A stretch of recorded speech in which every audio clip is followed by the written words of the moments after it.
అన్ని కంప్లీట్ చేసుకోవాలి. అందుకని కొంచెం ఇబ్బంది అవుతుంది మనం. Sir Vinay sir. ఎవరమ్మా? నేను పద్మ సార్, విశాఖపట్నం నుండి. పద్మ గారు, ఈ రోజు మీరు ఆయన స్పీచ్ తర్వాత టైం ఉంటే మాట్లాడదురు, లేకపోతే రేపు ఇస్తాను మీకు అవకాశం. ఎందుకంటే ఇంకా సార్ చిన్న విజిట్ చేద్దామని. చెప్పండి.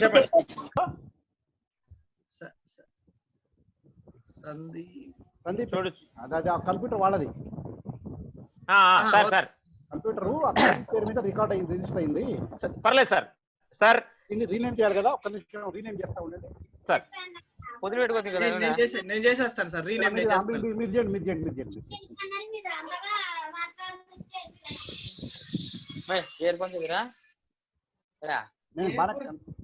వెనక లైటింగ్ ఎక్కువైందా? బానే ఉంది సార్. కనబడుతున్నా కదా, క్లియర్ ఉంది కదా, విజిబుల్ గానే ఉంది sir. Sir, Bharatiya Janata party AP BJP SC Morcha నుంచి మీకు స్వాగతం సార్. ఈ యొక్క మా యొక్క బీజేపీ ఎస్సీ మోర్చా ఒక 45 రోజుల నుంచి ఈ యొక్క వీడియో కాన్ఫరెన్స్ ద్వారా మా యొక్క కార్యకర్తలకి, మా యొక్క ప్రధాన బాడీకి, ప్లస్ డిస్ట్రిక్ట్ అధ్యక్షులకి, ప్లస్ దీని ద్వారా మా ఎస్సీ సామాజిక వర్గానికి, స్పెషల్ గా బీజేపీ ఎస్సీ సామాజిక వర్గానికి వివిధ రకాల వ్యక్తులతో, ప్రముఖ వ్యక్తులతో, మన పార్టీ తరఫున, మన పార్టీ కాకుండా బయట తరఫున, లైక్ డాక్టర్స్ కానీ, మెడికల్ టీమ్స్ తో కానీ, లేకపోతే ఆ దీంట్లో యోగాతో, మెడిటేషన్ తో దాని గురించి మంచి చెడ్డలు కానీ, అంబేద్కర్ సూక్తులు, అంబేద్కర్ జీవిత చరిత్ర గురించి కానీ, ఇట్లా మేము ఒక 20-25 సెషన్స్ చేసుకున్నాం సార్. ఇది మీది 25th సార్. మాకు సిల్వర్ జూబ్లీ దానికి వచ్చినందుకు thank you sir. Sir Balasubrahmanyam commerce గారు సార్ జీవిత చరిత్ర చెప్పుకోవాలంటే బీజేపీ ఏపీవీపీ నుంచి స్టార్ట్ అయింది. జిల్లా విభాగ స్థాయిలో సంఘటన మంత్రిగా పనిచేశారు. తర్వాత బీజేపీలో చురుకైన పాత్ర చేస్తూ అంచెలంచెలుగా ఎదుగుతూ మీడియా ఇన్ఛార్జ్ గా బీజేపీకి పనిచేస్తూ ఇప్పుడు మన దేశ రాజధాని ఢిల్లీలో బీజేపీ పార్టీ ఆల్ ఇండియా బీజేపీకి పార్లమెంటరీ సెక్రటరీగా ఉన్నారు.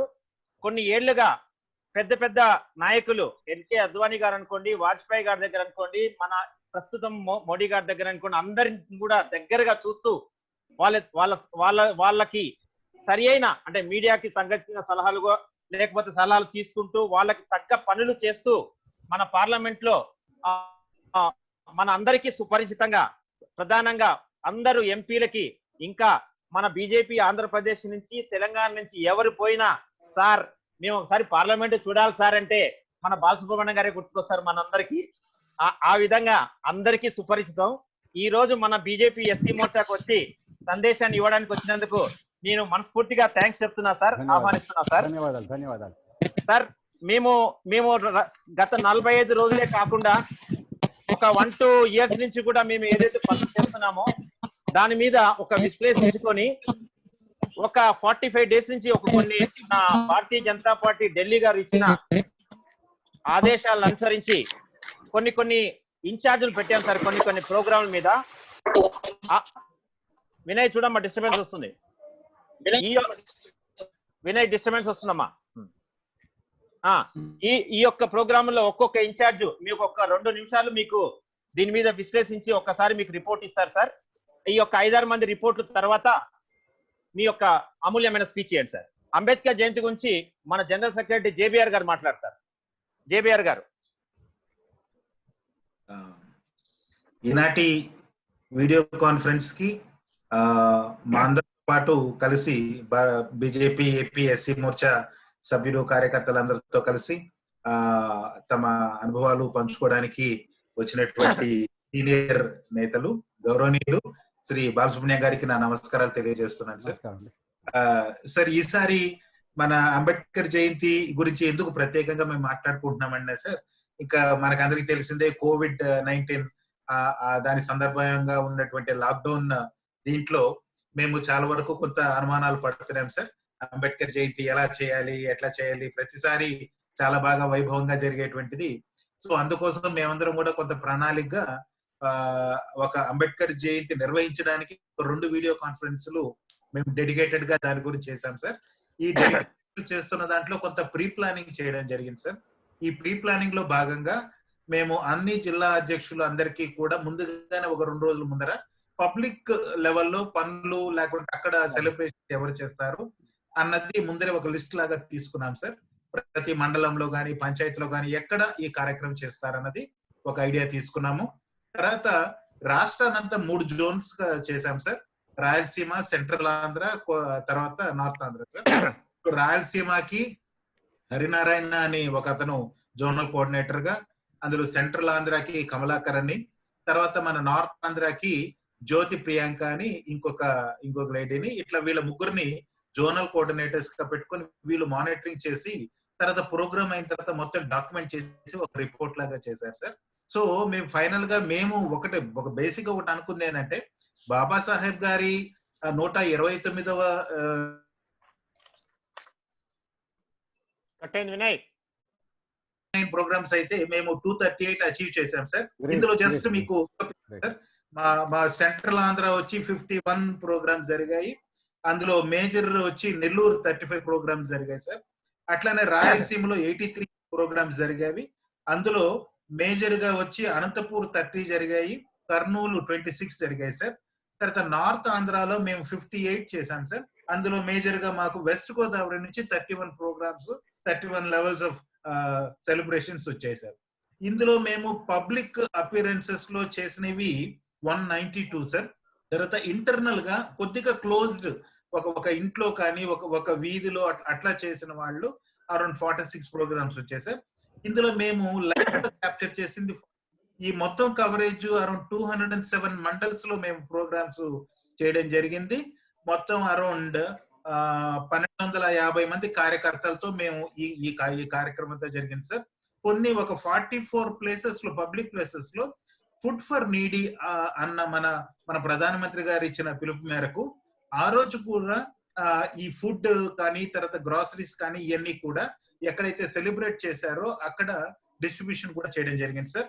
అట్లానే 163 మంది వాళ్ళ ఇళ్లలో, కార్యకర్తల ఇళ్లలో ఆ రోజు ఈ ఫుడ్ అన్నది డిస్ట్రిబ్యూట్ చేయడం కూడా జరిగింది సార్.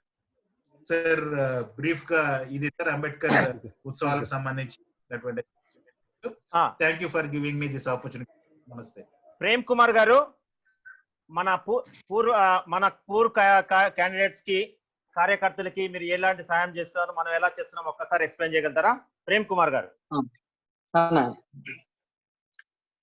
ఈనాటి ఈ 25వ జూన్ 25వ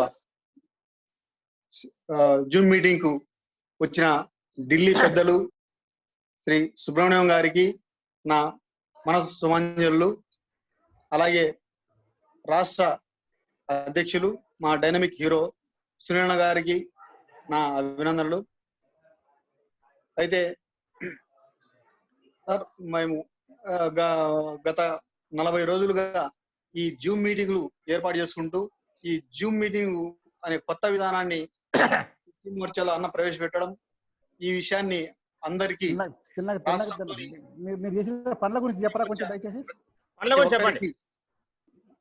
ప్రతి ఒక్కరికి ఎక్స్ప్లెయిన్ చేసి ఈ జూమ్ మీటింగ్ పరిచయం చేయడం, తద్వారా మీటింగ్లు పెట్టుకొని ఏదైతే భారతీయ జనతా పార్టీ ప్రోగ్రామ్స్ ఏమైతే ఉన్నాయో, ఫుడ్ ఫర్ నీడీ, మన ఆరోగ్య సేతు. ప్రేమ్ గారు స్పెసిఫిక్ గా చెప్పండి. అలాంటి ప్రోగ్రామ్స్ అన్ని చేసుకున్న క్రమంలో సరే, మనం అయితే అందరికీ ప్రోగ్రామ్ చేస్తున్నాం, రకరకాల ప్రోగ్రామ్ చేస్తున్నాం. మన భారతీయ జనతా పార్టీ పూర్ కార్యకర్తలకు మనం ఏమైనా చేయాలని ఈ మీటింగ్ లో డిస్కషన్ ఇచ్చాం సార్. ఇలాంటి డిస్కషన్ ఇచ్చినప్పుడు మనం అనుకున్నాం, అందరం ఒక ఇది తెచ్చాము, ప్రపోజల్ తెచ్చాము, అన్న ఇట్లా మన భారతీయ జనతా పార్టీ పూర్ కార్యకర్తలకు మనం కూడా సాయం చేద్దాం, మీరు సాయం చేయండి అంటే, మీరు చెప్పండి, మీ ఏం చెప్తే అది నేను చేస్తానని మా అధ్యక్షుల వారు మాకు చెప్పారు. అయితే అందరం కలిపి అన్న ఒక ప్రతి కార్యకర్తకు 500 వర్త్ ఆఫ్ కిట్, మనం వెళ్ళలేం కాబట్టి డైరెక్ట్ గా వాళ్ళ అకౌంట్లకే డబ్బులు వేద్దాం. వాళ్ళను కంపల్సరిగా ఒక 5 కేజీల బియ్యము, కేజీ కందిపప్పు, కేజీ నూనె, కేజీ గోధుమ పిండి, 2 సంతూర్ సోప్స్, అలాగే ఒక 2 కేజీలు జొన్నలు. రైట్ ప్రేమ్ గారు, కొద్ది డిస్టర్బెన్స్ వస్తుంది కాబట్టి జొన్న రొట్టె తీసుకొని బాలసుబ్రహ్మణ్యం గారికి నా నమస్కారాలండి. ఈరోజు ఎస్సీ మోర్చా అధ్యక్షుల వారికి కూడా నా నమస్కారాలు. సార్, ఏదైతే మనము 215 మందితో అంబేద్కర్ జయంతి ఉత్సవాలు చేశాం సార్, ఈ 215 మంది అంబేద్కర్ జయంతి ఉత్సవాలు చేసిన వాళ్ళు అందరూ కూడా యాక్టివ్ మెంబర్స్. వీళ్ళందరినీ యాక్టివ్ మెంబర్షిప్ లోకి తేవడం కోసం న్యూ మెంబర్షిప్ డ్రైవ్ అనేది ఒక లైన్ లోకి తీసుకొచ్చాము. ఈ న్యూ మెంబర్షిప్ డ్రైవ్ అనేది ప్రతి జిల్లా వారీగా రాష్ట్ర వ్యాప్తంగా అన్ని జిల్లాల వాళ్ళు కలిపి ప్రతి ఒక్కరూ కొంతమందిని న్యూ మెంబర్షిప్ డ్రైవ్ లోకి తీసుకురావడం కోసం అంబేద్కర్ జయంతి చేసిన వాళ్ళని 215 మందితో కలుపుకొని ప్రతి ఒక్కరు కూడా ఒక్కొక్క జిల్లా వైడిగా వాళ్ళు న్యూ మెంబర్లని తయారు చేయడం జరిగింది సార్. ఈ జిల్లాల వైడిగా నేను చెప్తాను. ఇప్పుడు అనంతపురం జిల్లా నుంచి 185 మందిని తీసుకురావడం జరిగింది సార్. నెల్లూరు నుంచి 115 మందిని తీసుకురావడం జరిగింది. కర్నూలు నుంచి 100 మంది, కృష్ణా జిల్లా నుంచి 100 మంది, గుంటూరు నుంచి, కర్నూలు జిల్లా నుంచి ముఖ్యంగా 400 మందిని ప్రేమ్ గారు, ఆ జిల్లా అధ్యక్షులు కృష్ణ గారు కలిపి ప్రముఖంగా ఎక్కువ మందిని ఈ న్యూ మెంబర్షిప్ లోకి తీసుకురావడం జరిగింది సార్. 400 మందిని తీసుకొచ్చారు వాళ్ళు మొత్తం. కృష్ణా నుంచి 100 మంది, గుంటూరు నుంచి 132 మంది, ప్రకాశం నుంచి 80 మంది, విశాఖ నుంచి 88 మంది, ఈస్ట్ గోదావరి నుంచి 140 మంది, కడప నుంచి 50 మంది, రాజమండ్రి నుంచి 50 మంది, ఇలా ఇప్పటి వరకు 1380 మందిని అనేది ఈ న్యూ మెంబర్షిప్ డ్రైవ్ లోకి తీసుకొచ్చి వీళ్ళందరినీ కూడా యాక్టివ్ మెంబర్స్ గా చేయడం కోసం ప్రతిరోజు ఆ కొత్త మెంబర్స్ ఫోన్ చేసి యాక్టివ్ చేసి ప్రతి ఒక్కరిని కూడా యాక్టివ్ మెంబర్షిప్ లోకి తీసుకొచ్చి వాళ్ళ ద్వారా ఎస్సీ మోర్చాని గ్రౌండ్ స్థాయి నుంచి అభివృద్ధి చేయడం కోసం, గ్రౌండ్ స్థాయి నుంచి నాయకుల్ని తయారు చేయడం కోసం వీళ్ళందరి చేత ప్రతి ఒక్కరి చేత కూడా పని చేపిస్తూ ఉన్నాం సార్. ఇలాగా 1380 మంది ఈ లాక్డౌన్ పీరియడ్ లో ప్రతి ఒక్కరికి ఫోన్ల ద్వారా వచ్చిన మెంబర్స్ 1380 మంది సార్. ఇలా లాక్డౌన్ పీరియడ్ లో కూడా మేము వర్క్ చేస్తూ మా అధ్యక్షుల వారు ఏదైతే మాకు పిలుపునిచ్చారో కొత్త మెంబర్స్ తీసుకురావాలా, కొత్త యాక్టివేషన్స్ ఉండాలా, కొత్తగా రావడం వల్ల పార్టీని ప్రతిష్టంగా చేయడం కోసం మేము అభివృద్ధి చేస్తూ ఉన్నాం సార్. ఈ అవకాశం నాకు ఇచ్చిన పెద్దలకు ధన్యవాదాలు. థ్యాంక్ యూ అమ్మా. జాన్ బాబు, ఒక్క 1 minute లో మాట్లాడాలి పిఎం కేర్ గురించి. 1 minute. నమస్తే సార్. ఈ రోజున బాలసుబ్రహ్మణ్యం గారితో మాట్లాడటం చాలా సంతోషంగా ఉంది. అదేవిధంగా అధ్యక్షుడికి నమస్కారం. నేను భారతీయ జనతా పార్టీలో రాష్ట్ర కార్యవర్గ సభ్యుడిగా ఎస్సీ మోర్చాలో పనిచేస్తున్నాను. డాక్టర్ సునీల్ ఇస్కా గారు టాపిక్ మాట్లాడండి అమ్మా జాన్ బాబు. నేను PM care funding care incharge గా నన్ను రాష్ట్రానికి అధ్యక్షుడిగా ఉంచారు. దానికి సంబంధించిన 817 మంది దీనికి పిఎం కేర్ కి సంబంధించిన ఫండింగ్ చేసి వాటి రిసిప్ట్ కలెక్ట్ చేసుకున్నాము. దాని యొక్క అమౌంట్ 5,03,00,300 రూపాయలుగా మేము దీన్ని ఇప్పటి వరకు కలెక్ట్ చేసిన అమౌంట్ సార్. ధన్యవాదాలు తెలుసుకుంటున్నాం sir. Thank you sir. Last sir, food for needy report Satyababu. Food for needy Satyababu. Good evening sir. మా బ్రీఫ్ గా చెప్పండి అమ్మా, స్ట్రైట్ పాయింట్ చెప్పండి, వేరేదేం సార్. Good evening sir. నేను స్టేట్ ఫుడ్ ద నీడ్ కార్యక్రమానికి ఇన్ఛార్జ్ ఉన్నాను సార్. నా పేరు రొక్కాల సత్యబాబు సార్.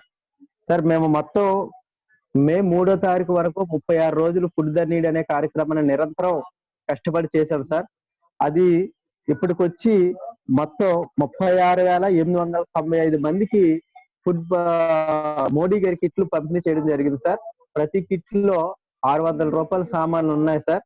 అలాగే 2,397 మంది కార్యకర్తలు ఇందులో పార్టిసిపేషన్ చేశాం సార్. ఇందులో మొత్తం 13 జిల్లాల నుంచి east Godavari district first stage లో ఈ యొక్క కార్యకర్తల యాక్టివేషన్ పార్ట్ ఉంది సార్. ఈ అంతటికి డాక్టర్ సునీల్ ఇస్కా గారు ఒక ఆర్థిక సహకారం ఇవ్వడం బట్టి మాకు కొంత ఇన్స్పిరేషన్ ఇవ్వడం వల్ల మేము అందరం చేస్తాం సార్. ఈ అవకాశం ఇచ్చినందుకు నాకు ధన్యవాదాలు sir. Sir thank you sir. ఇదంతా రిపోర్ట్స్ జస్ట్ మీకు అందరితో ఇప్పించాను సార్.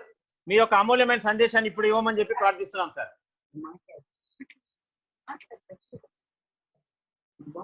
ఆంధ్రప్రదేశ్ భారతీయ జనతా పార్టీ దళిత మోర్చా రాష్ట్ర అధ్యక్షులు శ్రీ సునీల్ ఇస్కా గారు, పార్టీ పెరుగుదల కోసం బడుగు బలహీన వర్గాల్లో పార్టీ యొక్క సంఖ్యాబలం స్థానబలం పెంచడం కోసం నిరంతరం పనిచేస్తున్నటువంటి ఆంధ్రప్రదేశ్ దళిత నాయకులందరికీ కూడా నా హృదయపూర్వక నమస్కారాలు. గత 40-45 రోజులుగా లాక్డౌన్ ప్రకటించినప్పటి నుంచి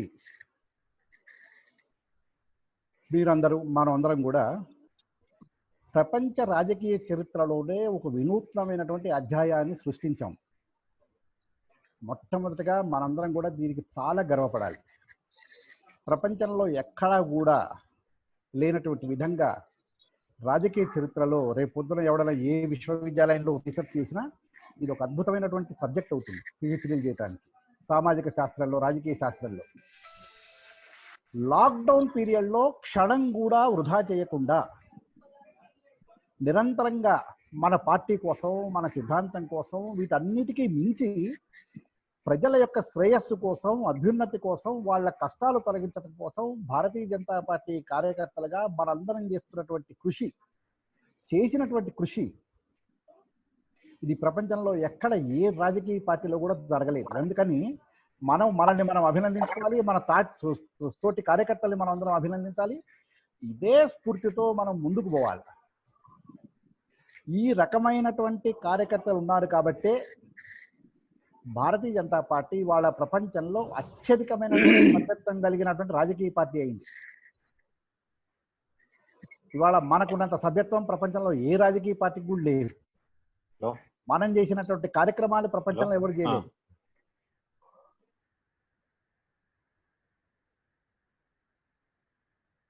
మన రాష్ట్రీయ అధ్యక్షులు, ప్రధానమంత్రి గారు వీళ్ళు చేసినటువంటి మార్గదర్శకాలు కూడా మనం తూచా తప్పకుండా అన్నిటికీ మించి ఆపదలో ఉన్న వాడికి సహాయం అందించడం కోసం మీరందరూ చేసినటువంటి కృషి అభినందనీయం. మనస్ఫూర్తిగా అభినందిస్తున్నా. ఆకలితో ఉన్న వాడికి, ఇంట్లో లాక్డౌన్ అయిపోయిన వాడికి తలుపు తట్టి వాడికి ఇప్పుడు మీరు అందించినటువంటి ఆహార పదార్థాలు, మీరు పెట్టినటువంటి భోజనం ఇది ఒక సామాన్యమైన పని కాదు. అది కూడా లాక్డౌన్ పీరియడ్లో ఇంత అద్భుతమైనటువంటి కార్యక్రమం ప్రపంచంలో ఎక్కడా కూడా ఏ రాజకీయ పార్టీ కూడా చేయలేదు, చెయ్యబోదు కూడా, చెయ్యలేదు కూడా.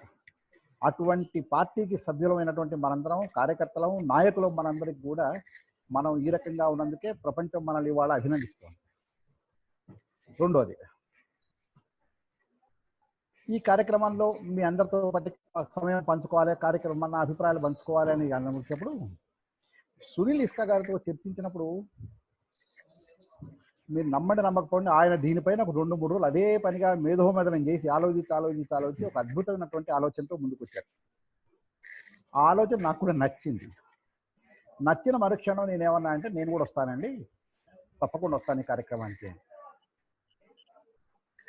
ప్రస్తుతం ఉన్నటువంటి పరిస్థితుల్లో ప్రపంచం మొత్తం కూడా ఒక ఆర్థిక సంక్షోభాన్ని ఎదుర్కొంటున్నటువంటి సమయంలో సామాజికమైనటువంటి సమస్యలు ఉత్పన్నమయ్యేటటువంటి అవకాశాలు చాలా ఎక్కువగా ఉన్నటువంటి నేపథ్యంలో మనం ఏం చేస్తే మన కార్యకర్తలు బలపడతారు, మన పార్టీ బలపడుతుంది, మనం బలపడతాము, ఆర్థిక స్వావలంబన కోసం ఏం చేయాలి. కాబట్టి ఈ రకమైనటువంటి ఒక అంశాన్ని మన నాయకుల ముందు, ఆంధ్రప్రదేశ్ దళిత మోర్చా నాయకుల ముందు పెడితే బాగుంటుందని ఆయన సూచించడం నిజంగా చాలా అద్భుతమైనటువంటి ఆలోచన ఇస్తున్నారు. వెంటనే ఆయన సునీల్ ఇస్కా గారు చెప్పిన మరుక్షణమే నేను ఈ కార్యక్రమంలోకి ఈ అంశాన్ని చాలా సున్నితంగా ఉంది, దీన్ని ప్రజల ముందు, మన కార్యకర్తలు, మన నాయకుల ముందు పెట్టాల్సిన అవసరం ఉందని భావించి మీ ముందుకు ఒక ప్రత్యేకమైనటువంటి విన్నపంతో వచ్చారు. ఒక 20 నిమిషాలు నేను మాట్లాడతాను, శ్రద్ధగా దీన్ని ఆలకించండి. దీనికి మీరు ఏం చేయగలరు, మనం ఏం చేయగలం అన్నటువంటిది మనం ఆలోచన చేసుకున్నాక ఆ దిశలో మనం ముందుకు పోయేటటువంటి పని చేయాలి. మామూలుగా ఇంగ్లీష్లో ఒక పదం ఉంటుంది, ర్యాక్స్ టు రిచెస్ అని.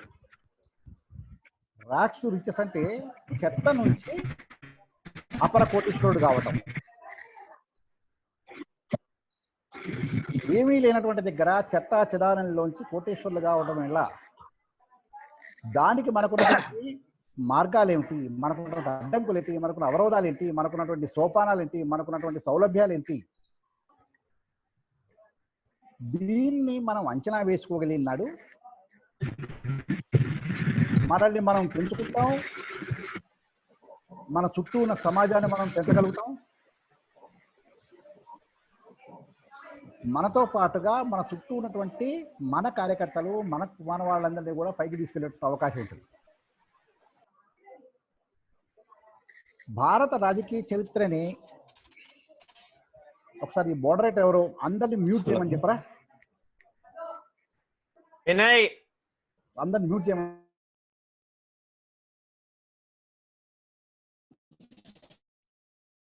చిన్నప్పటి నుంచి కూడా మన దేశ రాజకీయ వ్యవస్థని కనుక చూస్తే ఒక పెద్ద దౌర్భాగ్యకరమైనటువంటి సంఘటనకు అంశానికి కాంగ్రెస్ పార్టీ విజయం వేసింది, ప్రాణం పోసింది. ఇది కొన్ని కులాలను కానీ, కొన్ని మతాలను కానీ, లేకపోతే కొన్ని వర్గాలను కానీ కేవలం ఓటు బ్యాంకు వస్తువులుగా మాత్రమే ప్రాణం ఉన్నటువంటి వస్తువులుగా మాత్రమే పరిగణిస్తూ తన రాజకీయ ఉన్నతి కోసం వాళ్ళని వాడుకుంటూ వచ్చి రావడంలో ఒకటి మైనారిటీలు, రెండు దళితులు.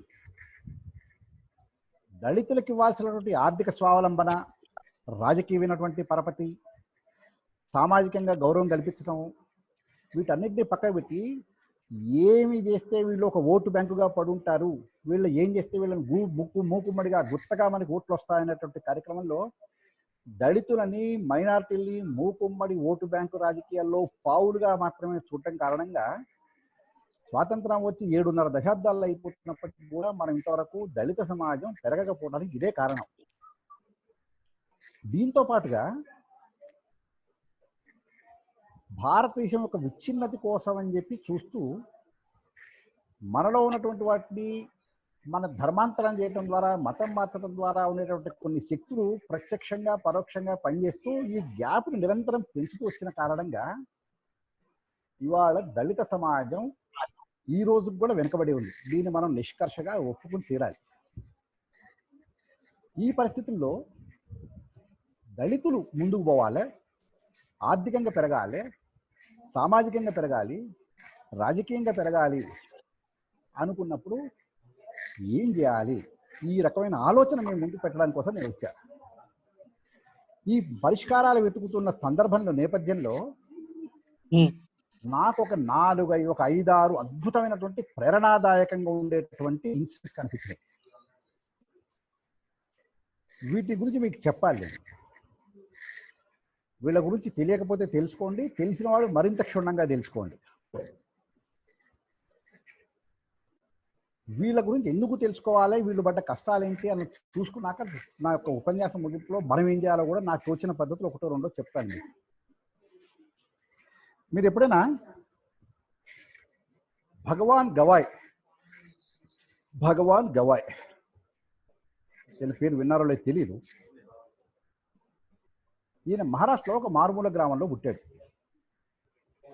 పొట్ట చేత పట్టుకుని బతుకు తెరువు కోసం అని చెప్పి ముంబైకి వచ్చాడు.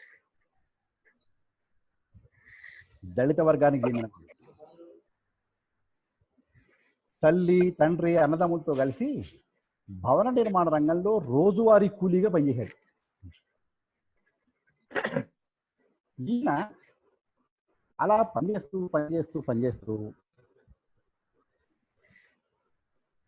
కుటుంబ సభ్యులందరి యొక్క సహకారంతో 10th క్లాస్లో 85% మార్కులతో పాస్ అయ్యాడు. 10th క్లాస్ పాస్ కాగానే గవర్నమెంట్ ఉద్యోగం ఆ రోజుల్లో వచ్చేది కాబట్టి HPCL, Hindustan petroleum chemicals limited, మన HP gas, HP petrol pump, ఇందులో ఉద్యోగంగా చేరాడు. తన జీవితానికి తను చదువుకున్న చదువు లేకపోతే హెచ్పిసిఎల్లో గవర్నమెంట్ ఉద్యోగము, దాంట్లో వచ్చే ఇంక్రిమెంట్లు, జీతమే పరమావధిగా భావించి ఊరుకోలే. అక్కడి నుంచి మొదలుపెట్టి నెమ్మదిగా ఎదుగుతూ ఇవాళ దుబాయ్ లాంటి దేశంలో నెంబర్ 1 బిజినెస్ అయ్యాడు. $80 మిలియన్ సంపాదిస్తున్నారు సంవత్సరానికి. $80 మిలియన్, $1 మిలియన్ అంటే 10 లక్షలు. కన్స్ట్రక్షన్ కంపెనీలో ఉన్నాడు. మైత్రి కంపెనీ అని కంపెనీ పెట్టి కొన్ని వేల మంది దళితులకు ఉద్యోగాలు ఇచ్చారు. ఈ రకంగా ఒక భవన నిర్మాణ రంగంలో కూలీగా పనిచేసినటువంటి ఒక వ్యక్తి $80 మిలియన్ యొక్క ఉద్యోగాన్ని, అది కూడా దుబాయ్లో చేస్తూ ఇవాళ మనందరికీ కూడా ఒక రోల్ మోడల్ అయ్యాడు. కల్పన, మీరు చాలా మంది పేరు విని ఉంటారు, వినే అవకాశం కూడా ఉన్నది, లేకపోతే సరే. కల్పన సరోజన ఒక ఆవిడ ఉంది, మధ్యప్రదేశ్లో విదిశా నగరంలో పుట్టింది. మామూలే, బతుకు తెరువు కోసం అని చెప్పి ముంబై వచ్చింది. కూలీగా పనిచేయడం మొదలుపెట్టింది, ఇంటర్లో పాచి పనిచేయడం మొదలుపెట్టింది. 12వ ఏట, ఆ రోజుల్లో బాల్య వివాహాలు ఉండేవి, 12వ ఏట ఈ అమ్మాయికి పెళ్లి చేశారు. 12వ ఏట, ఊహ కూడా తెలియదు, మాటలు కూడా సరిగ్గా కూర్చుండవు. భర్త వేధింపులు, అత్యంత వేధింపులు ఇవన్నీ భరించింది, సహించింది. తట్టుకోలేక భర్తను వదిలేసింది, విదిశ వెళ్ళిపోయింది. ఆ లోపల జ్వలిస్తున్నటువంటి అగ్ని ఊరుకోలే, లోపల ఎక్కడ నిరంతరం ఫైర్ మండుతోంది. ఏం చేయాలి ఏం చేయాలి ఏం చేయాలి ఏం చేయాలి, తపన తపన. మళ్ళా బాంబే వచ్చింది. చిన్న చిన్న చిన్న చిన్న చిన్న చిన్న వ్యాపారాలు, కూలి పని చేసుకుంటూ, పొట్ట పోసుకుంటూ, సైడులో చిన్న చిన్న వ్యాపారాలు చేసుకుంటూ నెమ్మది నెమ్మదిగా రియల్ ఎస్టేట్ వైపు, సినిమా నిర్మాణం వైపు వెళ్ళింది ఆమె. కమానీ ట్యూబ్స్ అని కంపెనీ పెట్టింది. ఇవాళ దాదాపు $125 మిలియన్ సంపాదిస్తోంది భారత కరెన్సీలో. మన దళిత నాయకురాలు, మనకు అగ్రసర్, మనకు ఆమె నుంచి స్ఫూర్తి పొందాల్సిన అవసరం ఉంది.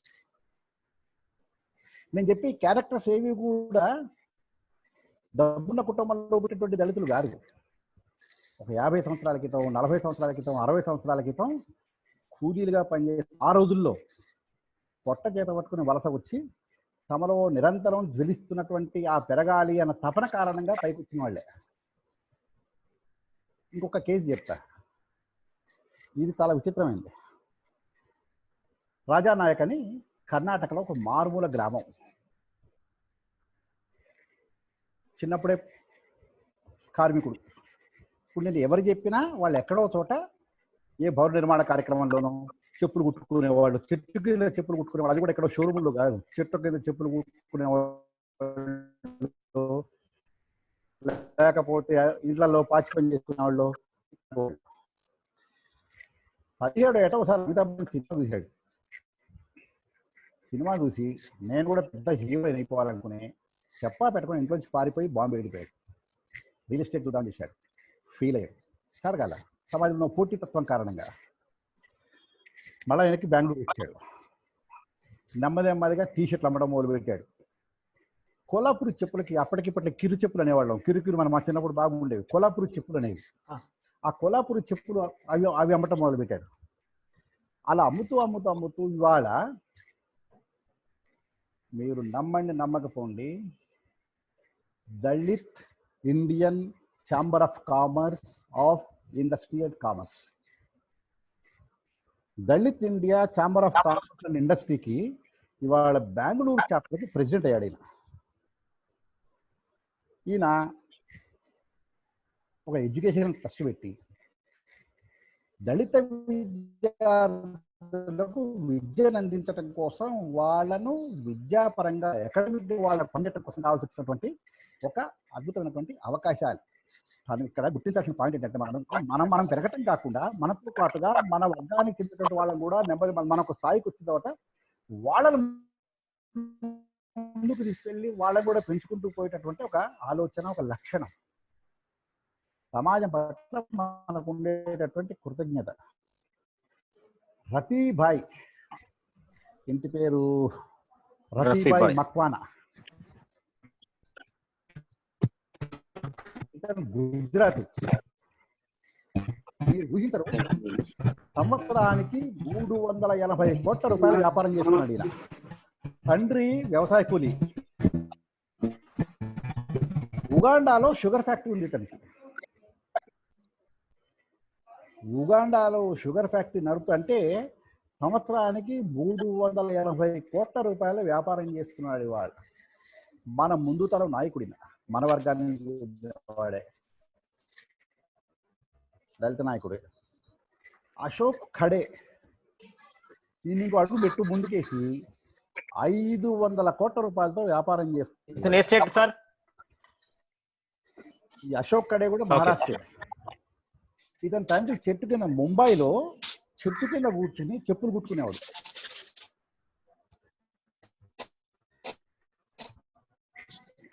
ఉక్రెయిన్తో పాటుగా 8 దేశాల్లో ఇతనికి వ్యాపారాలు ఉన్నాయి.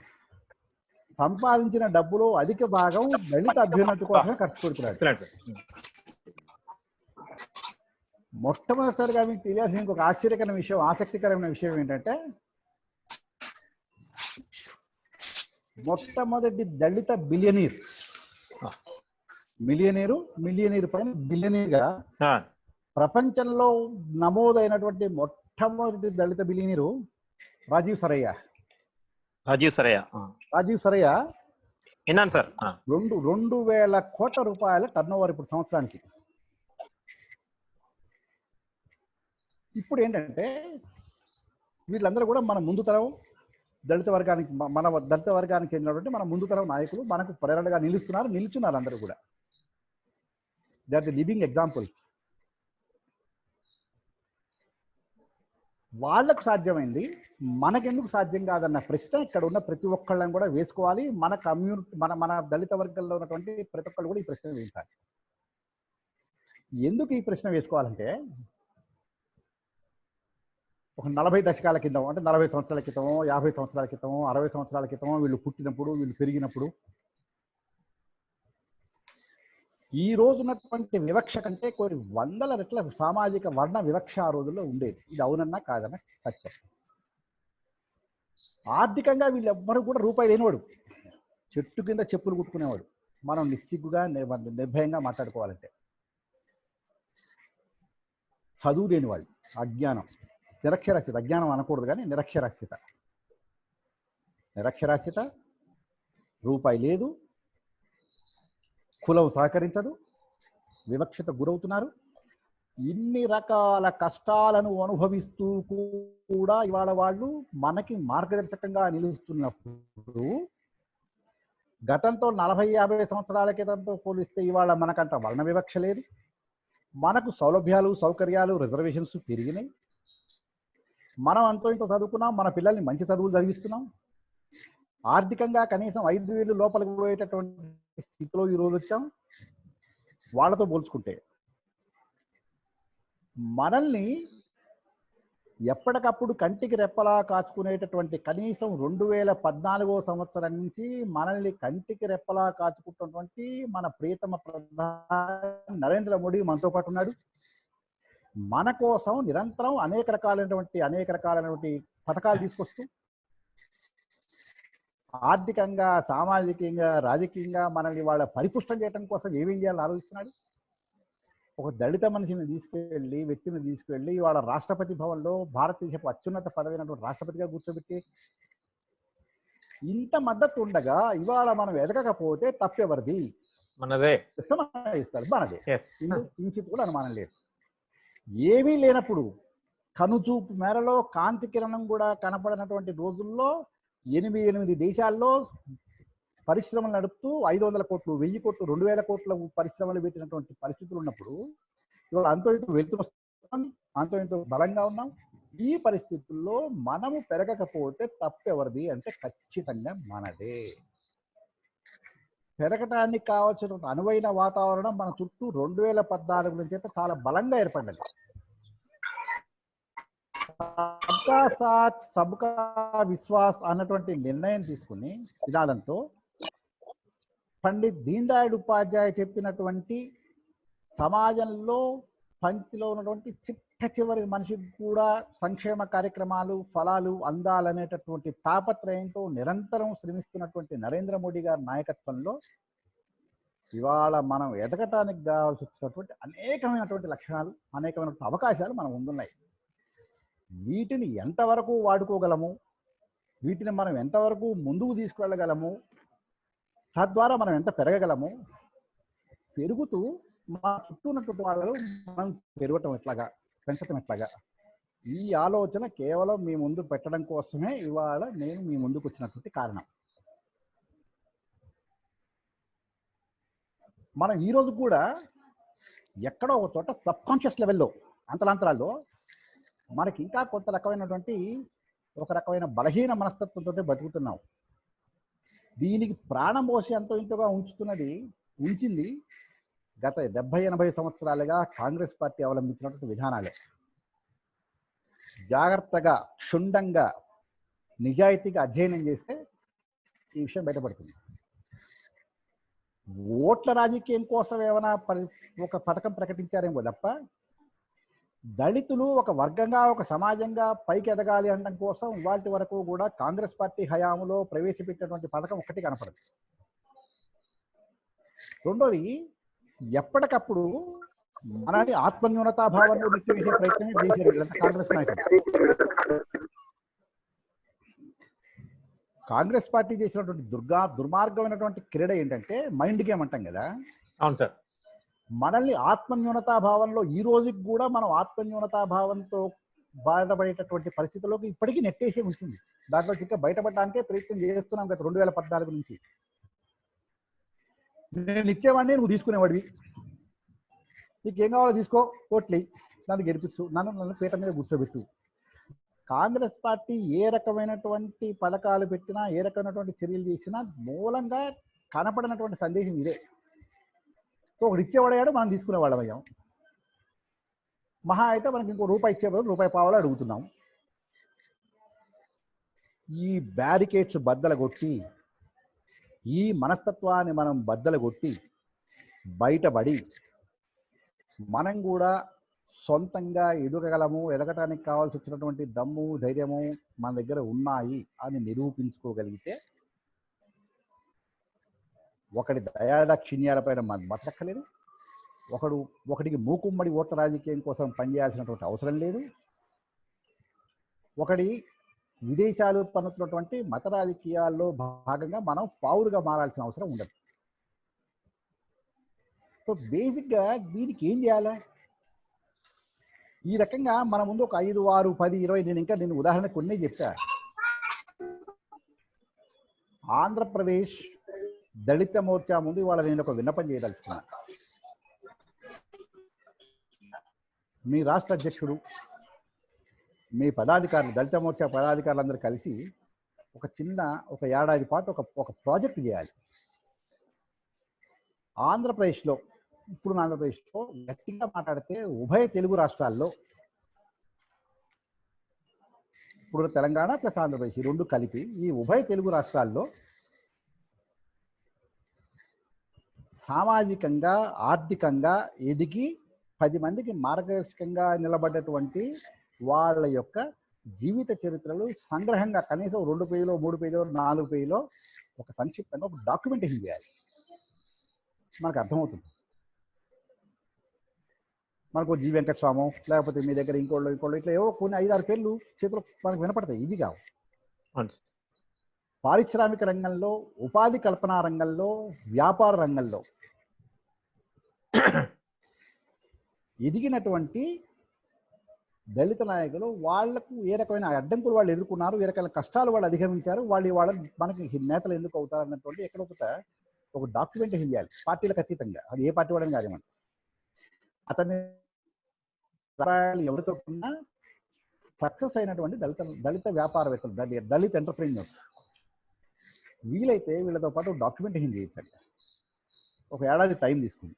వచ్చే ఏడాది అంబేద్కర్ 6th నాడు, మన అంబేద్కర్ జయంతి నాడు, ఏప్రిల్ 14 నాడు ఈ పుస్తకాన్ని ఈ డాక్యుమెంట్ రిలీజ్ చేద్దాం. Sir very good idea sir. దీనికి ఏం కావాలంటే లీడర్షిప్ క్వాలిటీస్ కావాలి, కొంత నాలెడ్జ్ బేస్ కావాలి, తర్వాత ఒక పాజిటివ్ యాటిట్యూడ్ కావాలి. ఇప్పుడు నేను చెప్పిన 5-6 కేసుల్లో ఎదిగినటువంటి వాళ్ళందరూ కూడా పాజిటివ్ యాటిట్యూడ్ ఉంది కాబట్టే వీళ్ళు వాళ్ళకున్న కష్టాలు దాటేయాలి. వీళ్ళ కష్టాలు పడలేదనుకుంటారా మీరు? వీళ్ళు వర్ణ వివక్ష గురి కాలేదా?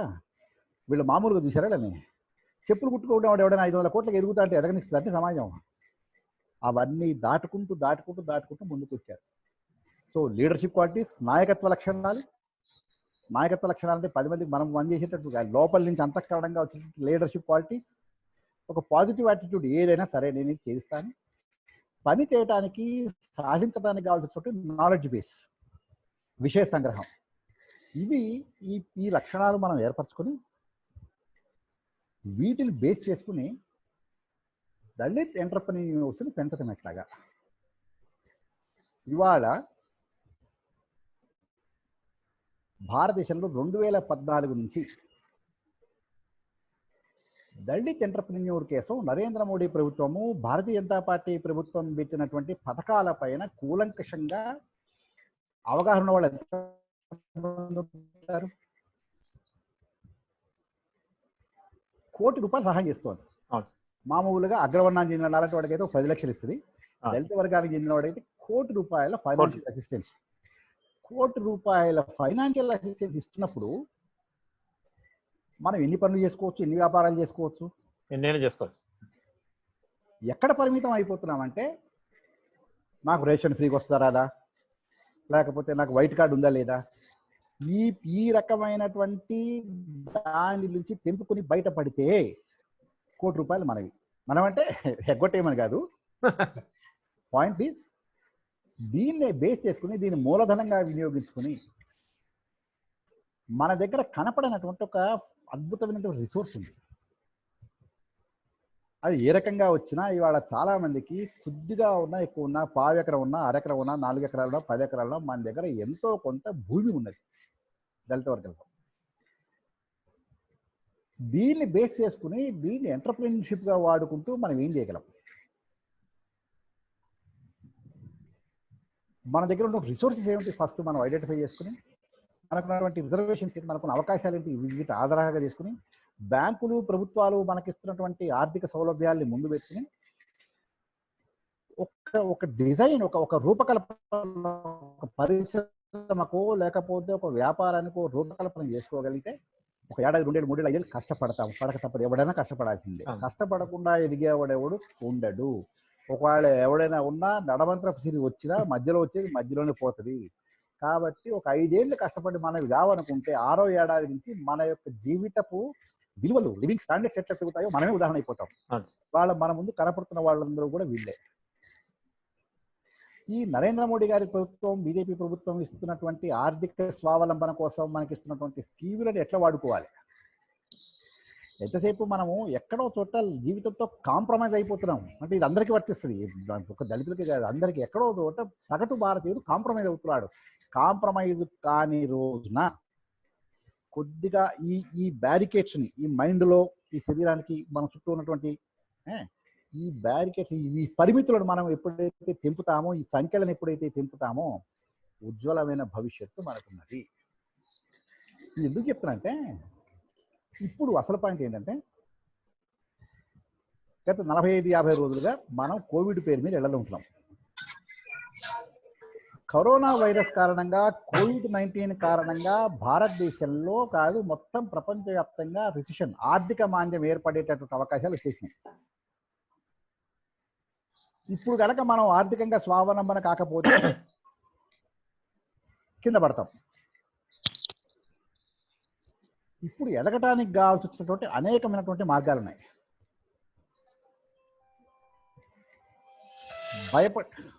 భయపడటం ఒక ఎత్తు, అయ్యో రేపెట్లా అని ఒకటి, రేపు రాబోయే ప్రమాదం గురించి మనకి ఇవాళ ఒక అవగాహన ఉంది కాబట్టి ఏం చేయగలం అనేది రెండో ఎత్తు. సెల్ఫ్ రిలయంట్ మనం ఎట్లవుతాం, మన వ్యాపారం ఎట్లవుతుంది. ఇప్పుడు మనకు చాలా స్పష్టంగా కొన్ని ఉదాహరణలు కనపడుతున్నాయి. కొంతకాలం పాటు మనిషిని ముట్టుకోడు, ఒకడు హోటల్కి వెళ్ళడానికి భయపడతాడు, పబ్లిక్ ప్లేస్లలో తినడు, పబ్లిక్ ట్రాన్స్పోర్టేషన్లో వెళ్ళడానికి ఇష్టపడడు, ఎందుకంటే ఏ ఊళ్ళ నుంచి ఏ సూక్ష్మజీవి కరోనా వచ్చి బాధిస్తుందో అని భయం. మరి ఈ నేపథ్యంలో ఏం చేయగలం? మనకున్న వనరులతోటి తక్కువ ఖర్చుతోటి సపోజ్ ఒక 10 కిలోమీటర్లు 20 కిలోమీటర్ల దూరంలో మనం ఏదైనా ఒక వాహన వ్యవస్థ ఏర్పాటు చేయగలిగితే శ్రమ లేకుండా, ఎందుకంటున్నా అంటే శ్రమ లేకుండానే కొద్దిగా మైండ్ అప్లై చేస్తే పెట్రోలు డీజిల్ తోటి అవసరం లేకుండా షెల్లింగ్ తొక్కి తొక్కి కాళ్ళు చేతులు మోకాళ్ళు అరగొట్టుకునే అవసరం లేకుండా కొద్దిగా ఉన్న వ్యవస్థని కనుక సక్రమంగా వాడుకోగలిగితే నరేంద్ర మోడీ గారి ప్రభుత్వం ప్రవేశపెట్టింది ఈ బ్యాటరీ కార్లను తీసుకుని మనం ఉన్న ఇంటి నుంచి ఒక 10 కిలోమీటర్ రేడియస్లో కనుక మనం ఏదైనా ఒకళ్ళు లేదా ఇద్దరు పర్మిషన్ ఇచ్చారు కాబట్టి భవిష్యత్తులో ఇంకో ఏడాది పాటు ఇదే పరిస్థితి ఉంటుంది, గుర్తుపెట్టుకోండి. మన ఆర్థిక వనరులు పెరుగుతాయా పెరగవా? ఖచ్చితంగా పెరుగుతాయి.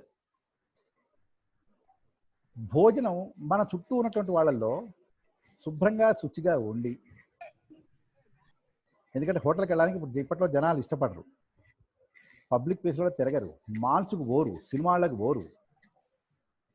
ఇటువంటి పరిస్థితుల్లో మనము మన చుట్టూ ఉన్న వాళ్ళ యొక్క చిన్న చిన్న అవసరాలు తీర్చగలిగితే ఇది రేపొద్దున్న మర్రి చెట్టు విత్తనం వాళ్ళు ఎంత ఉన్నట్టే రేపు పెద్ద వటవృక్షం అయినట్టుగానే. ఎందుకంటే ఇందాక మనం అనుకున్న 5-6 కేసులు కూడా నీవే. వీళ్ళను ఈ చిన్న చిన్న పథకాల నుంచే పెద్ద పెద్ద ఆలోచనలు పడతాయి. ఎప్పుడైనా కానీ ఆ చిన్న విత్తనం నుంచే పెద్ద మర్రి చెట్టు వచ్చినట్టు చిన్న ఆలోచన నుంచే విప్లవం ప్రారంభమవుతుంది. టీషర్ట్లు అమ్ముకుని కొల్లాపూర్ చెప్పులు అమ్ముకుని 500 కోట్లు ఎట్లా సంపాదిస్తాడండి? ఎవడైనా చెప్పులు కుట్టుకుని 5,000 కోట్లు ఎట్లా సంపాదిస్తాడండి? అవును. నిర్మాణ రంగంలో మట్టి తట్టలు మోసి వాడు వాళ్ళు 100 కోట్లు 500 కోట్లు ఎట్లా సంపాదిస్తున్నాడండి? అంటే దాంట్లో మెడుకోలు చూసి దాని వ్యాపార రంగానికి ఎట్టగైతే అభివృద్ధి చేయగలమో దీనికి కావాల్సిన వ్యవస్థ అంతా కూడా మోడీ గారి ప్రభుత్వం చేసి పెట్టింది.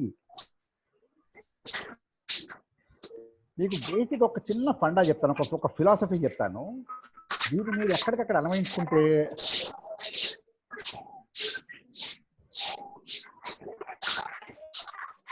Local is global. Local is global అంటే మన గ్రామంలో ఇవాళ మనకున్నటువంటి వ్యవస్థనే మన గ్రామంలో ఇవాళ లోకల్ ఈజ్ గ్లోబల్ అన్నప్పుడు మల్టీనేషనల్ కంపెనీలు ఎక్కడి నుంచో రాలా, మనం చేస్తున్నటువంటి వాటి నుంచే. మనం నా చిన్నప్పుడు డ్రాయింగ్ కూడా ఉప్పుని బొగ్గుని నూరుకుని పళ్ళు తోముకునేవాడిని. ఇవాళ కాల్గేట్ కంపెనీ ఏమంటుంది? నీ పేస్ట్లో బొగ్గు ఉందా, నీ పేస్ట్లో ఉప్పు ఉందా అంటుంది. Local is global. ఈ ఉప్పుని బొగ్గుని కలిపి మనం పళ్ళపొడి తీసి మన చుట్టుపక్కల 10 గ్రామాల్లో అమ్మేస్తే ఇవాళ ఉన్నటువంటి ఆర్థిక పరిస్థితి కన్నా మనం పెరుగుతాం కదా. ఖచ్చితంగా దానికి కావాల్సినటువంటి మానసిక స్థైర్యం, ఇందాక అందుకే leadership qualities, positive attitude and knowledge, ఈ మూడింటిని కలుపుకొని ఉన్న అవకాశాలను వినియోగించుకుంటూ మోదీ గారి ప్రభుత్వం. మీకు ఒకటి విషయం గుర్తుపెట్టుకోండి, ఇప్పుడు గనక మనం పెరగకపోతే ఈ నాయకత్వంలో మోదీ గారి నాయకత్వంలో కనుక పెరగకపోతే మనల్ని పెంచడానికి కావాల్సిన మార్గాలు భవిష్యత్తులో కష్టం అవుతాయి. లేకపోతే ఇంకెవడైనా వస్తే ఇంత నిజాయితీగా దళిత అభ్యున్నతి కోసం పనిచేస్తారని చెప్పి నేనైతే అనుకున్నాను. 1977 ఎమర్జెన్సీ నుంచి ప్రత్యక్ష రాజకీయాలు చూస్తున్నా. నేను విద్యార్థి దశలో విద్యార్థి నాయకుడుగా ఉన్నప్పుడు కూడా ఇందిరాగాంధీ గారు అద్భుతంగా బతుకుంది. కానీ దళిత సమాజపు అభ్యున్నతి కోసము ఒక వర్గాన్ని మొత్తం కూడా పైకి తీసుకెళ్ళడం కోసం మోదీ గారు చేస్తున్నట్టుగా ఈ రోజు వరకు ఏ పార్టీలో ఏ నాయకుడు కూడా పనిచేసింది కనపడలా. కాబట్టి వీటిని ఈ లోకల్ ఈజ్ గ్లోబల్ అన్న ఫిలాసఫీని వాడుకుంటూ మనం ఏం చేయగలం, ఎట్లా చేయగలం అని మనం ఆలోచించుకుంటూ భవిష్యత్తులో మనము మోదీ గారి నినాదం ఒకటి ఉంది, ఇది ఫైనల్గా ఈ మాట చెప్పి ముగిస్తాను. We should not become the job seekers, we should become the job providers. ఉద్యోగం ఇవ్వని దీనస్థితిలో అడుక్కునేటటువంటి వాళ్ళము మనము కాకూడదు. మనము 10 మందికి ఉపాధి చూపించేటటువంటి నాయకులం కావాలి. We should become the job providers, we should not become to A job seeker. దీనికి ఏం చేయాలి? మనం ఒక టీం నిర్మాణం చేసుకోవటం, దానికి కావాల్సినటువంటి వనరులను ప్రభుత్వం నుంచి తెచ్చుకోవటం అన్నీ ఉన్నాయి. మార్కెట్లో అన్నీ ఉన్నాయి, అంగట్లో అన్నీ ఉన్నాయి. వాడుకోకపోతే మనది తప్పు. దళిత వర్గాల్లో ఎంటర్‌ప్రెన్యూర్‌షిప్ కోసం కావాల్సినటువంటి మార్గదర్శనం చేయడానికి ఆంధ్రప్రదేశ్ బీజేపీ దళిత మోర్చా నాయకుడికి ఇంకొక వరం ఏంటంటే, ఇంకొక అదృష్టం ఏంటంటే, పారిశ్రామిక రంగంలో వ్యాపార రంగంలో సక్సెస్ అయినటువంటి సునీల్ ఇస్కా అక్కడ నాయకత్వం వహిస్తున్నాడు. కాబట్టి అక్కడక్కడ ఆయన దగ్గర నుంచి కొన్ని టిప్స్ తీసుకోవడం కూడా మనకు ఉపయోగపడుతుంది. ఈ రకంగా మనకు అందుబాటులో ఒక వనరు ఉంది, ఒక మనిషి. సపోజ్ నేను సునీల్ ఇస్కా దగ్గర పోయి ఏమంటే నా దగ్గర ₹1,00,000 ఏం చేయమంటారంటే ఏదో ఒక ఐడియా చెప్తాడు, పనికొచ్చే ఐడియా. లేదా ఫలానా దగ్గర ఇవో కన్సల్టెన్సీ ఉంది, దళిత కన్సల్టెన్సీ ఇక్కడ వచ్చి సహాయం ఈ రకమైనటువంటి నాయకత్వం మన రాష్ట్రానికి ఉంది. ఎందుకంటే దేశంతో తిరుగుతున్న సక్సెస్ఫుల్ ఇండస్ట్రియలిస్ట్ గా ఉన్నటువంటి వాళ్ళు పార్టీలో తక్కువ ఉన్నారు దళిత నాయకత్వంలో. మనకు ఆ అవకాశం ఉంది కాబట్టి దీన్ని వాడుకుంటూ ప్రభుత్వ పథకాలు వాడుకుంటూ మనకున్నటువంటి నాలెడ్జ్ బేస్ని పెంచుకుంటూ మన కమిట్మెంట్ పెంచుకుంటూ కనుక మనం ముందుకు పోతే మనం ప్రతి ఒక్కళ్ళం కూడా we will not become a job seeker. ఉద్యోగాన్ని అడుక్కోమనివన్నీ మనం 10 మందికి ఉద్యోగాలు ఇచ్చే పొజిషన్కి వస్తాం. గుర్తుపెట్టుకోండి, మొదట్లో కష్టపడాల్సిందే, ముక్కు నేలకేసి రాయాల్సిందే, సక్సెస్ కావాల్సిందే, సక్సెస్ అవుతాం, ఖచ్చితంగా అవుతాం. అయిన తర్వాత మనతో పాటు 10 మందికి ఉద్యోగాలు ఇచ్చే పొజిషన్కి మనం వస్తాం. ఈ మాట పైన మోదీ గారి నాయకత్వం పైన భారతీయ జనతా పార్టీ పైన నాకు విశ్వాసం ఉంచండి. కష్టపడి పనిచేయండి, పార్టీ కోసం పనిచేద్దాం, మన కోసం పనిచేద్దాం, పార్టీని పెంచుదాం, మనం పెరుగుదాం. తద్వారా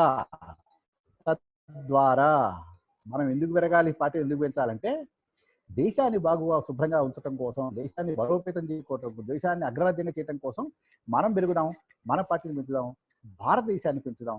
మీ అందరికీ కూడా ఈ రకమైనటువంటి ఈ దీక్ష ఈ రంగంలో మీరు ఆలోచన చేస్తారని, రాబోయే రోజుల్లో 3 ఏళ్లకో 5 ఏళ్లకో 10 ఏళ్లకు ఏదో రోజున సక్సెస్ఫుల్ అయ్యి ఇదే ప్లాట్ఫామ్ మీద నా సక్సెస్ ఇది అని చెప్తారన్న విశ్వాసంతో మీ అందరికీ మరొకసారి ధన్యవాదాలు. Thank you sir. అద్భుతం సార్, నిజంగా చాలా బాగుంది. ఎంత బాగుందంటే లోకల్ ఈజ్ గ్లోబల్. అదే కాకుండా స్టార్టింగ్ నుంచి మీరు అంటే భగవాన్ గవాయ్ గారి గురించి కానీ, కల్పన గురించి కానీ, రాజీవ్ సరయ్య గురించి కానీ, ఇంత సక్సెస్ఫుల్ ఎంటర్ప్రెన్యూర్ గురించి మీరు ఎక్స్ప్లెయిన్ చేస్తూ స్లోగా మమ్మల్ని ముగ్గులో దింపి ఈ వాళ్ళు చేయంగా లేనిది మీరు ఎందుకు చేయలేరు అనే ఒక స్ఫూర్తినిచ్చారు. అది I should be very thankful to you sir for the lecture you have given. అంతేకాకుండా ఈ ఫైనాన్షియల్ అసిస్టెన్స్ దాని మీద మేము నెక్స్ట్ వీక్ కొన్ని క్లాసెస్ పెట్టుకుంటున్నాం సార్. ఇప్పుడు మీరు స్ఫూర్తిగా అనుకొని మేము నెక్స్ట్ బుధవారము, గురువారము, శుక్రవారము డిక్కీ నుంచి ఒక బ్యాంక్ నుంచి ప్లస్ గవర్నమెంట్ స్కీమ్స్ గురించి కూడా మన దళిత సోదరులకి, ముఖ్యంగా ఎస్సీ మోర్చా సోదరులకి డీటెయిల్ గా ఎక్స్ప్లెయిన్ చేసేటట్టుగా, ఫార్మ్స్ ఇచ్చేటట్టుగా, ఎలా ఫిల్అప్ చేయాలి, ఎలా అసిస్టెన్స్ తీసుకోవాలి, వివిధ రకాలైన బ్యాంకుల ద్వారా, వివిధ రకాల ఎస్సీ కార్పొరేషన్ ద్వారా కూడా మేము క్లాసులు తీసుకుంటాం సార్. దీనివల్ల మా సోదరులు చాలా వరకు బెనిఫిట్ పొందుతారని మేము ఆశిస్తున్నాం sir. Very very very thankful to you sir. అద్భుతమైన లెక్చర్ ఇచ్చారు సార్. దీన్ని స్ఫూర్తిగా తీసుకొని ముందుకెళ్తాం సార్. మా బీజేపీ ఆంధ్రప్రదేశ్ ఎస్సీ మోర్చా తరఫున మీకు అందరికీ నమస్కారం సార్. మీకు ముఖ్యంగా మీకు నమస్కారం sir. Thank you very much sir. Thank you. Bharat మాతాకి. మీకు టైం ఉందా సార్? టైం ఉందంటే 1-2 ఎవరైనా ప్రశ్నలు అడిగితే, టైం లేదంటే 7 గంటలకి కర్ఫ్యూ ప్రారంభం అవుతుంది. వద్దు సార్, అయితే నా డెస్టినేషన్ చేరాలి. Thank you sir. మళ్ళీ ఎవరైనా అంటే బాగుంటుంది. Thank you sir. Thank you sir. Good night sir. Good night.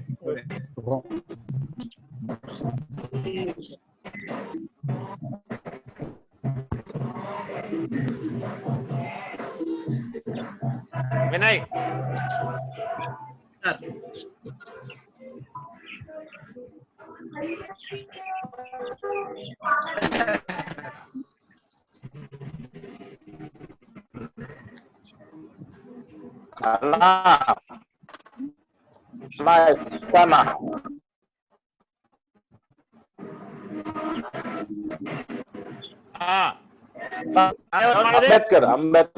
Ambedkar చెప్పండి. అంబేద్కర్ నమస్కారం.